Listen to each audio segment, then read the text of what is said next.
अस्सलाम वालेकुम dear students, welcome to knowledge ocean. आज हम जो पोइम पढ़ने जा रहे हैं वो फर्स्ट ईयर की सिलेबस में पार्ट 3 यानी कि इंग्लिश की बुक 3 की चौथी पोइम है। O where are you going, जिसको W.H. ऑर्डन ने लिखा है। हम चलते हैं अपनी पोइम की तरफ।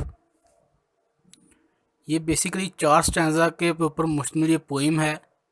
ओ वेयर आर यू गोइंग, इसका मतलब है वो किसी को पुकार कर कहा जा रहा है कि तुम कहाँ जा रहे हो। तो स्टैंजा नंबर 1 शुरू करते हैं। O where are you going said reader to rider, यानी कि जो पढ़ रहा है ये बंदा, उसके ऊपर ये पोइम लिखी गई है कि ये बेसिकली ये दो आदमियों के दरमियान बातचीत है, जिसमें कोई बंदा जो गाड़ी पे सवार या घोड़े पे सवार होकर कहीं से आ रहा है, रास्ते में उसको कोई बंदा मिलता है, उसको कहता है O where are you going said reader to rider, यानी कि उस राहगीर ने या जो रास्ते में मिला उसने सवार बंदे से पूछा, यानी कि घोड़े पर सवार से या गाड़ी पे सवार, उससे कहा कि तुम कहाँ जा रहे हो। That valley is फटाल when furnaces burn, वो कहता है कि ये वैली का मतलब होता है वादी, इस फटाल यानी कि ख़तरनाक है। फर्नेस बेसिकली भट्टी होती है जिसके अंदर वो कोयल लोहे को पिघलाया जाता है, उसको मुझे शक्ल दी जाती है। यानी कि वो कहता है कि आगे जो वादी है वो बहुत ही ख़तरनाक है। ऐसे है जैसे कि भट्टी के अंदर आग लगी हुई होती है, जिस तरह वो भट्टी के अंदर लगी हुई आग ख़तरनाक है, उसी तरह ये आगे जो वादी है ये भी ख़तरनाक है। Yonders the maiden whose order will madden, अब यहाँ पे मिडन का मतलब गंदगी का ढेर है।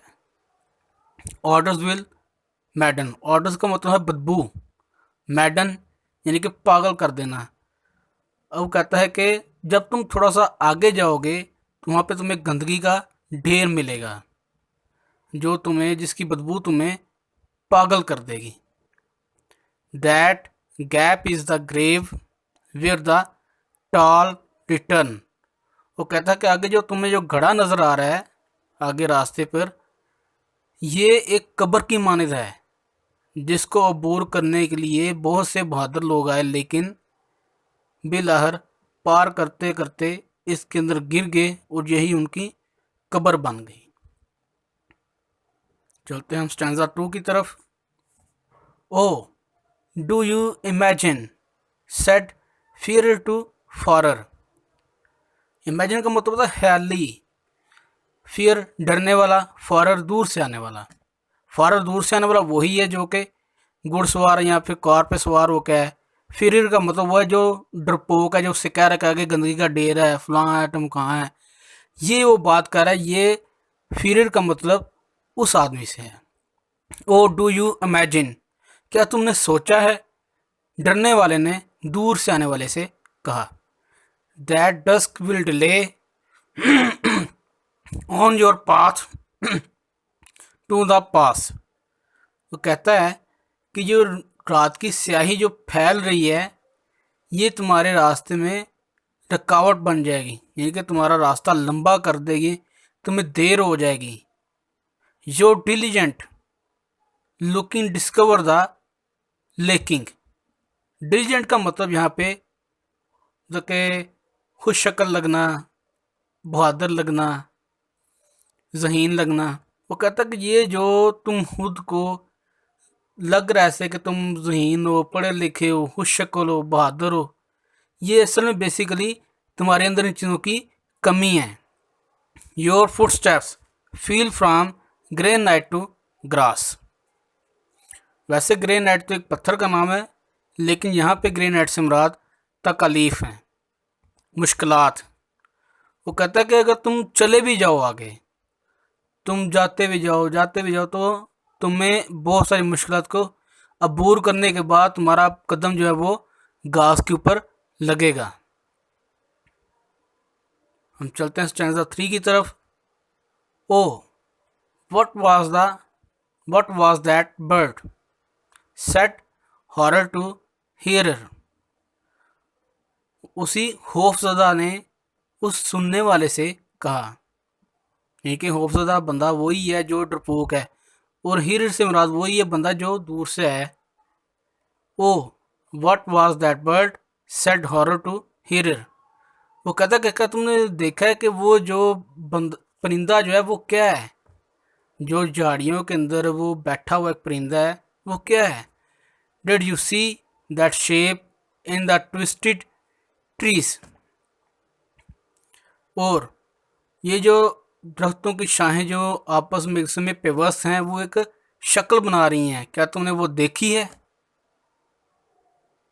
Behind you swiftly the figure comes softly.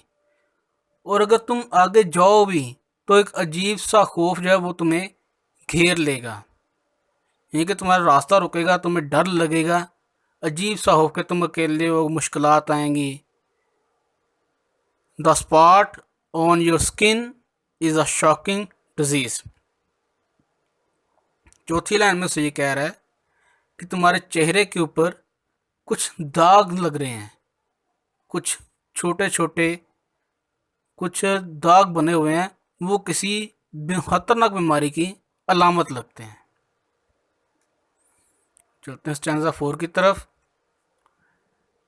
Out of this house said rider to reader.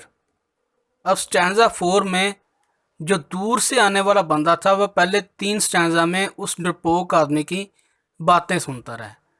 चौथे स्टैंजा में जो दूर से आने वाला बंदा राइडर वो बोलना शुरू हुआ है। Out of this house said rider to reader.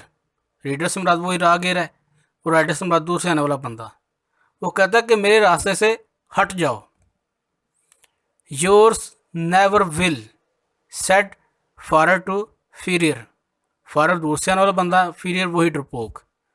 वो कहता है कि ये तुम्हारी ये मुश्किलात जो हैं, जो तुम मुझे डरा रहे हो, इस तरह की मुश्किलात आएंगी, ये होगा वो होगा, ये मेरा रास्ता नहीं रोक सकती। There are looking for you set here to horror. यानी कि सुनने वाले ने उस डरपोक आदमी से कहा। यानी कि वो पहले सुन रहा था उसकी बात, अब वो कह रहा है और डरपोक आदमी इसकी बात सुन रहा है। There are looking for you set here to horror. वो कह रहा है कि ये जो मुश्किलात जो हैं ये बहादुर आदमी के आगे कुछ भी नहीं है, ये बुज़दिल आदमियों के लिए हैं। यानी कि बहादुर आदमी के लिए पहाड़ है वो भी कंकर होता है, और बुज़दिल आदमी के लिए जो कंकर है वो भी पहाड़ है। As he left them there, as he left them there. ये कहता है कि वो इतना कह के वो कहता है कि ये जो बहादुर आदमी होते हैं वो इन चीज़ों को झटक देते हैं, छोड़ देते हैं, नज़रअंदाज करके आगे अपनी मंजिल की तरफ चले जाते हैं। अब स्टैंजा 4 भी हमारा ख़त्म हो गया। अब हम बेसिक इसकी थोड़ी सी थीम देख लेते हैं। इसमें थीम क्या है।